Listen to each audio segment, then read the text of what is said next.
Hello friends, welcome to study with Kashi. Friends, आज की video में हम क्लास 12 फिजिक्स 2025 बोर्ड एग्जाम के इंपॉर्टेंट टॉपिक को करने वाले हैं, जो कि हमारा किरचॉफ का नियम। फ्रेंड्स, आज की वीडियो बहुत ही ज़्यादा इंपॉर्टेंट होने वाली है, क्योंकि आपके बोर्ड एग्जाम में किरचॉफ का नियम 4 से 5 मार्क्स का पूछा जाता है। देखिए, आज की वीडियो में हम किरचॉफ के नियम को करने वाले हैं। किरचॉफ ने हमारे दो नियम दिए थे, पहला नियम और दूसरा नियम। प्रथम नियम है धारा का नियम, और देखिए दूसरा नियम क्या है। दूसरा नियम है वोल्टा का नियम, जिसे हम बंदपाश का नियम भी कहते हैं। तो चलिए हम अपनी वीडियो को स्टार्ट करते हैं। देखिए, पहले हम प्रथम नियम को देखेंगे, जिसे हम धारा का नियम या संधि का नियम भी कहते हैं। तो देखिए, धारा का नियम क्या बोलता है। तो किसी संधि पर मिलने वाली समस्त धाराओं का बीजगणित योग क्या होता है, शून्य होता है। फिर से देख लीजिए, संधि का नियम है, धारा का नियम क्या होता है। इस धारा के नियम को हम संधि का नियम भी कहते हैं। तो देखिए, किसी संधि पर मिलने वाली समस्त धाराओं का बीजगणित योग क्या होता है, शून्य होता है। जैसे देखिए, यहाँ पर क्या है, यहाँ पर कोई संधि है, यहाँ पर हमने कोई संधि मान ली। यहाँ पे क्या है, यहाँ पे धाराएं मिल रही हैं आपस में। ये देखिए, आप देख पा रहे होंगे, यहाँ पे आपस में क्या मिल रही है, धाराएं मिल रही हैं। और देखिए, ये धारा क्या है, संधि की ओर आ रही हैं। ये धाराएं क्या है, संधि की ओर आ रही हैं, फिर ऐसे संधि की से दूर भी जा रही हैं। तो देखिए, किसी संधि पर मिलने वाली समस्त धाराओं का बीजगणित योग क्या होता है, शून्य होता है। तो देखिए, यहाँ पर हमारी संधि थी, यहाँ पर क्या है, यहाँ पर धाराएं आ रही हैं, और ये क्या कर रही हैं, समस्त धाराएं क्या कर रही हैं, आपस में मिल रही हैं। और जब ये आपस में मिल रही हैं, तो इसमें देखिए कुछ धाराएं संधि की ओर आ रही हैं, कुछ धाराएं संधि की ओर जा रही हैं। तो देखिए, यहाँ पे है सिग्मा आई बराबर 0। तो ये क्या है, किसी संधि पर मिलने वाली समस्त धाराओं का बीजगणित योग क्या होता है, शून्य होता है। इसलिए सिग्मा आई बराबर 0। अब देखिए फ्रेंड्स, आपको एक बात ज़रूर पता होनी चाहिए, यहाँ पे हमने नोट में लिखी हुई है कि संधि की ओर आने वाली रेखाएं जो है वो धनात्मक होती हैं। जैसे कि जो रेखाएं या जो संधि की ओर आ रही हैं रेखाएं या धाराएं, वो क्या है, वो होती है धनात्मक। जैसे कि आप देख पा रहे होंगे, ये I6 है, ये संधि की ओर आ रही है। ये I7 है, I1, ये क्या है, ये संधि की ओर आ रही है। और देखिए, जैसे I2 है, वो क्या है, वो संधि से दूर जा रही है। ये I3 भी संधि से दूर जा रही है, और I4 I5 भी हमारी संधि से दूर जा रही है। तो इसलिए हमने आपके समझने के लिए लिखा है कि संधि की ओर आने वाली रेखाएं धनात्मक होती हैं, और देखिए संधि की ओर जाने वाली धाराएं क्या होती है, ऋणात्मक होती है। तो देख लीजिए, हम यहाँ पे देखते हैं, जो जो रेखाएं हमें संधि की ओर दिख रही हैं, जैसे कि I1, ये क्या है, संधि की ओर आ रही है, इसलिए कि ये क्या रहेगा, ये प्लस का रहेगा।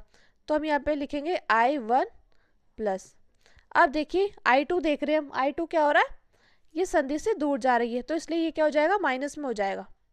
तो हम यहाँ पे लिखेंगे -I2 प्लस। अब देखिए, I3 क्या है, I3 भी हमारी संधि से दूर जा रही है, तो इसलिए ये क्या हो जाएगा, ये भी माइनस का I3। यहाँ पे भी हम प्लस करेंगे। I4 देखिए, I4 भी हमारी संधि से क्या हो रही है, दूर जा रही है, तो इसलिए यहाँ पे क्या हो जाएगा, यहाँ पे हमारे I4 भी -I4 हो जाएगा। अब प्लस करेंगे। अब ये देखिए, यहाँ पे क्या है, I5, तो ये क्या है, ये भी यहाँ पे संधि से दूर जा रही है, इसलिए I5। और देखिए, I6 है हमारा, I6 क्या हो रहा है, ये हमारा संधि के पास आ रहा है, तो इसलिए ये क्या होगा, ये धनात्मक होगा। इसी प्रकार I7 क्या होगा, ये भी संधि के पास आ रहा है, इसलिए ये भी हमारा धनात्मक होगा। तो हम यहाँ पे लिखते हैं, यहाँ पर देखिए, प्लस I6 प्लस I7। अब इनका बीजगणित योग क्या होता है, इनका बीजगणित योग हमारा शून्य होता है, तो हम यहाँ पे शून्य लगा देते हैं, बराबर 0। अब देखिए, इतना आप लोगों को आया समझ में कि हमने यहाँ पे माइनस क्यों लगाया, क्योंकि ये जो है, ये संधि की ओर जाने वाली रेखाएं हैं, जो हमारे ऋणात्मक है, और जो धनात्मक है वो संधि की ओर आने वाली रेखाएं हैं। अब जो I1, अब देखिए प्लस माइनस क्या होते हैं, प्लस माइनस माइनस, ये हो जाएगा हमारा I2, plus minus minus I3, plus minus minus I4। अब देखिए, प्लस माइनस माइनस I5। अब देखिए, ये प्लस का I6, ये प्लस का I7, किसके बराबर में, ये बराबर है 0 के। अब यहाँ पे देखिए, हमारा क्या क्या प्लस में, I1 प्लस में, I6 प्लस में, और I7 प्लस में है। जो प्लस में उनको हम यहाँ पे लिखेंगे, I1 plus I6 plus I7। अब देखिए, बराबर के दूसरी तरफ हम क्या लिखेंगे, बराबर के दूसरी तरफ हम वो लिखेंगे जो हमारी माइनस में आ रही है, जैसे I2, I3, I4, I5। तो यहाँ पे देखिए, यहाँ पे लिखते हैं I2 plus I3 plus I4 plus I5। तो देखिए ये क्या हो गया, ये हो गया हमारा धारा का नियम। देखिए बस इतना इजी था हमारा ये नियम। अगर आप वीडियो को फ्रेंड्स 2 से 4 बार देखोगे तो आपको किरचॉफ के नियम को रटने की जरूरत नहीं है, आप इसको अच्छे से समझ पाओगे। देखिए हमने क्या किया, प्रथम नियम है हमारा धारा का नियम, जिसे हम संधि का नियम भी कहते हैं। तो ये क्या बोलता है, किसी संधि पर मिलने वाली समस्त धाराओं का बीजगणितीय योग क्या होता है, शून्य होता है, जैसे कि सिग्मा i बराबर 0। अब देखिए यहाँ पे क्या, यहाँ पे पॉइंट कोई संधि है। अब इस पर क्या हो रही है, धारा मिल रही है, समस्त धाराएं क्या आपस में मिल रही है। तो कोई धारा संधि की ओर जा रही है, कोई धारा संधि से दूर जा रही है। तो जो धारा संधि की ओर आ रही है वो क्या होगी, वो होगी हमारी धनात्मक, और जो धारा संधि से दूर जा रही है वो होगी हमारी ऋणात्मक। तो हमने नोट करके भी लिखा था कि संधि की ओर आने वाली रेखाएं धनात्मक होती है और संधि की ओर जाने वाली धाराएं ऋणात्मक होती है। इसी प्रकार हमने जो धाराएं संधि की ओर आ रही है उन्हें प्लस में करा है, और जो धाराएं संधि से दूर जा रही है उन्हें हमने माइनस में करा है। और हमने यहाँ पे क्या करा, हमने यहाँ पे जो प्लस प्लस वाली थी इस साइड रखी है, और जो माइनस वाली थी दूसरी साइड करके उनको भी हमने प्लस में कर दिया। बस यही है हमारा किरचॉफ का प्रथम नियम। चलिए अब हमने अगले नियम को देखते हैं, जो कि हमारा देखिए सेकंड नियम हमारा द्वितीय नियम, जिसे हम वोल्टा का नियम या बंदपाश का नियम भी कह देते हैं। कई बार आपसे एग्जाम में ऐसे पूछ सकते हैं कि बंदपाश का नियम बताइए, तो आपको पता होना चाहिए कि किरचॉफ का द्वितीय नियम हमारा बंदपाश का नियम है, जिसे हम वोल्टा का नियम भी कहते हैं। तो देखिए द्वितीय नियम क्या कहता है। द्वितीय नियम बोलता है हमारा, किसी वैद्युत परिपथ के प्रत्येक बंदपाश के विभिन्न भागों में बहने वाली धाराओं तथा संगत प्रतिरोधों के गुणनफल का बीजगणितीय योग उस पाश में लगे विद्युतवाहक बलों के बीजगणितीय योग के बराबर होता है। देखिए ये तो हमारा क्या है, ये हमारा नियम है। आप इस नियम को इस डायग्राम के माध्यम से समझिए। देखिए यहाँ पर क्या है, यहाँ पर हमारी ये हमारा वैद्युत परिपथ, ये सारा क्या है, ये सारा हमारा वैद्युत परिपथ है। अब देखिए इसमें क्या है, इसमें धारा बह रही है। कौन सी धारा बह रही है, I2 और I3, इसमें हमारी 3 धाराएं बह रही हैं।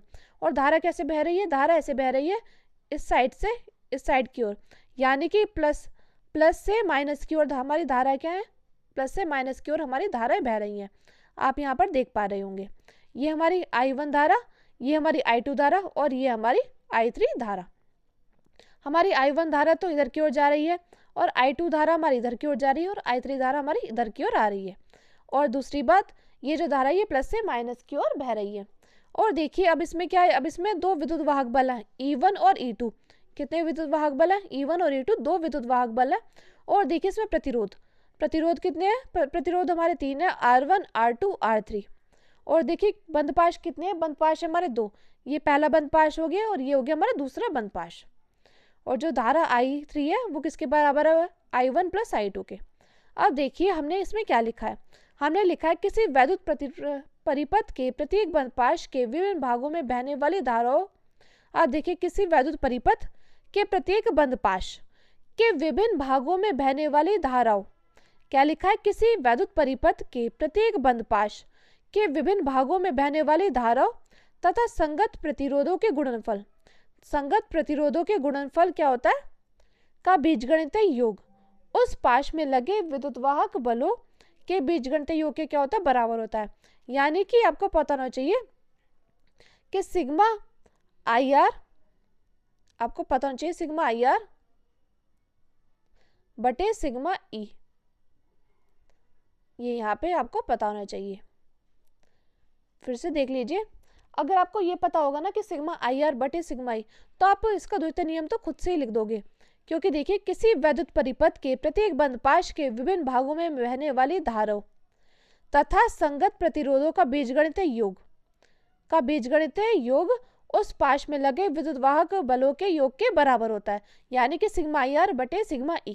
फिर से देख लीजिए, किसी वैद्युत परिपथ के प्रत्येक बंदपाश के विभिन्न भागों में बहने वाली धाराओं तथा संगत प्रतिरोधों के गुणनफल का बीजगणितीय योग उस पाश में लगे विद्युतवाहक बलों के बीजगणितीय योग के बराबर होता है। तो देखिए अब देखिए हम क्या करेंगे, यहाँ पे बंदपाश 1 के लिए देखेंगे। अब बंदपाश 1 के लिए देखेंगे तो I1 गुणा R1, अब माइनस यहाँ पे लगाएंगे हम माइनस I1 गुणा R1 माइनस I2 गुणा R2। क्या करेंगे, I1 गुणा R1 माइनस I2 गुणा R2 किसके बराबर होगा? E1 माइनस E2 के। ये हमारा किसके लिए? ये हमारा पहले बंधपाश के लिए है। अब देखिए हमारा दूसरे बंधपाश के लिए क्या है? दूसरे बंधपाश के लिए हमारा E2 गुणा R2। अब यहाँ पे क्या हो जाएगा? यहाँ पे हमारा प्लस हो जाएगा क्योंकि हमारा यहाँ पे कोई भी विद्युतवाहक बल नहीं है। प्लस I3 गुणा R3 बराबर किसके हो जाएगा? E2, क्योंकि यहाँ पे E3 क्या है? E3 विद्युतवाहक बल है ही नहीं, तो फिर हमारा क्या हो जाएगा? यहाँ पे E2 हो जाएगा।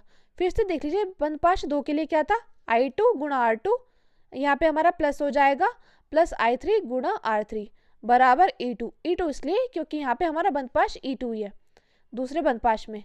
तो हम यहाँ पे क्या करेंगे? हम यहाँ पे I2 गुणा R2 प्लस I3 की जगह क्या कर देंगे? I1 प्लस I2 गुणा R3 बराबर E2। तो ये हमारा पहले बंधपाश के लिए दूसरे बंधपाश के लिए हो जाएगा। अब देख लीजिए एक बार रिवाइज कर लेते हैं। इसमें क्या था? हमारा द्वितीय नियम था वोल्टा का नियम या बंधपाश का नियम। इसमें हमने क्या किया? किसी वैद्युत परिपथ के प्रत्येक बंधपाश के विभिन्न भागों में बहने वाली धाराओं तथा संगत प्रतिरोधों के गुणनफल का बीजगणित योग उस पाश में लगे विद्युतवाहक बलों के बीजगणित योग के बराबर होता है। यानी कि हमें पता होना चाहिए सिग्मा आई आर गुणा sigma E, sigma I R गुणा बराबर सिग्मा ई, ये बात हमें पता होनी चाहिए। अब हमारा जैसे यहाँ पे वैद्युत परिपथ था, इसमें हमारे कितने बंधपाश है? 2 बंधपाश है। तो हमने करा बंधपाश के विभिन्न भागों में बहने वाली धाराओं तथा संगत प्रतिरोधों के गुणनफल का बीजगणित योग उस प्रतिरोध में लगे विद्युतवाहक बलों के बराबर होता है, यानी कि सिग्मा आई आर बराबर सिग्मा ई। और यहाँ पे हमने पहले बंधपाश के लिए सूत्र निकाला और यहाँ पे दूसरे बंधपाश के लिए सूत्र निकाला। तो फ्रेंड्स ये थे हमारे किरचॉफ के नियम, जो कि हमारे किरचॉफ ने 2 नियम दिए थे। पहला नियम संधि का नियम या धारा का नियम, दूसरा नियम वोल्टा का नियम या बंधपाश का नियम। मैं उम्मीद करती हूँ फ्रेंड्स आपको वीडियो अच्छी लगी होगी और आपको किरचॉफ का नियम अच्छे से समझ में आया होगा। अगर आपको वीडियो अच्छी लगी तो प्लीज़ हमारे चैनल को सब्सक्राइब कीजिए और वीडियो को लाइक शेयर कमेंट जरूर कीजिएगा और एक प्यारा सा कमेंट जरूर कीजिएगा, क्योंकि आपका कमेंट मेरे लिए मोटिवेशन का काम करता है। Thank you, thanks for watching.